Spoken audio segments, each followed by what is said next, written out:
எதிர்பாராததை எதிர்பாருங்கள் என்று சொல்லி இருக்கிறார்கள். வெல்கம். ரொம்ப பயமா இருக்கு. உங்களுக்கும் அப்படிதான் இருக்கு, அப்ப எனக்கும் அப்படிதான் இருக்கு. ஏன்னா இது நிறைய பேர் முன்னாடி இதை பேசியிருக்கோம். ஆனால் உங்க முன்னாடி அவர் வாய்ஸ் பேசுறது எனக்கு பயமா இருக்கு. ஏன்னா இவர் இப்படிதான் பேசுவாரு, இப்படி பேச மாட்டாரு. எனக்கு ஆக்குவர்டா இருக்கு, உங்களுக்கு வியர்டா இருக்கு. It's only difference between this two. இருந்தாலும் பரவாயில்ல, ஏன்னா அவர் உங்களை எப்படி கூப்பிடுவார் அப்படின்றது எனக்கு தெரியாது இல்லையா. ஸோ அதனால் நீங்கள் தைரியமாக பேசலாம். ஏன்னா வாய்ஸ் மட்டும்தான் அவர்கிட்ட இருந்து கடன் வாங்கி நான் பேசுகிறேன். இது அவுட் ஆஃப் சிங்காக இருக்கு. கண்ணுக்கும் பிரெயினுக்கும் காதுக்கும் சம்மந்தமே இல்லாமல் போயிட்டு இருக்கு. சரி, ஓகே. அம்மா வாய்ஸில் பாடுவீங்களா நீங்கள்? பாட மாட்டேன். ஐயோ, அந்த மாதிரிலாம் இல்லை. உங்கள் கூட சேர்ந்து அப்படியே மேலோட்டமாக அப்படியே பண்ணிடுவேன். அப்படியே நம்பிக்கை இருக்குது. நீங்கள் பார்த்துட்டு சொல்லுங்கள். ஒருவனும் ஒருத்தையும் கூட வருவதே நானும் நீயும் தான். பாடுறீங்க, ஒரு கீ போடுறீங்களே, சத்தியமா அப்பா மாதிரி பாடுறீங்க. ஆனா அப்பாவோட 10 பாட்டு மாதிரி கீ மாத்துது. கீ மாறுதா? அப்ப நம்ம கீ இல்லைன்னா சாவி ஏதாச்சும் போடாம அப்படி வரட்டுமா? சரி, அந்த வரியை விட்டுறலாம், வேற எதுக்கு போயிடலாம்.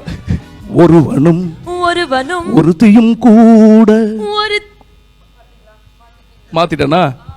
எப்படியாது மேல ஒருவனும் ஒருத்தையும் கூட வந்துருச்சு. அது உங்க கூட அப்படியே வர சொல்றீங்களா? சரி, அப்ப வந்துடலாம். நான் உங்களோட பாட்டை மட்டும் நீங்க பாடுவீங்க, நான் அவரோட போர்ஷன் பாடிடலான்னு பார்த்தேன். சரி, வாங்க போலாம். மறுபடியும் 1 2 3. ஒருவனும் ஒருத்தையும் கூட வருவதே நானும் நீயும் தான்.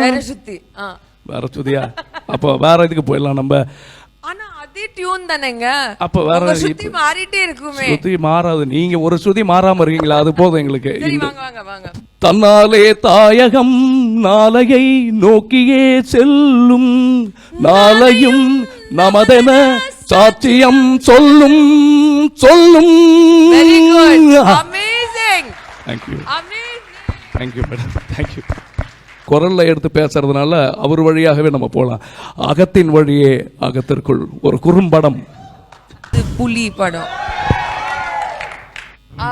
இது நாங்கள் தாய்லாண்டில் ஷூட் பண்ணியிருந்தோம் இந்த சாங். நாங்கள் அந்த வாட்டர் ஃபால்ஸ் எல்லாம் சீரியஸ்லி படத்தில் எப்படி இருக்கோ அவ்வளோ அழகாக it was really like that in person.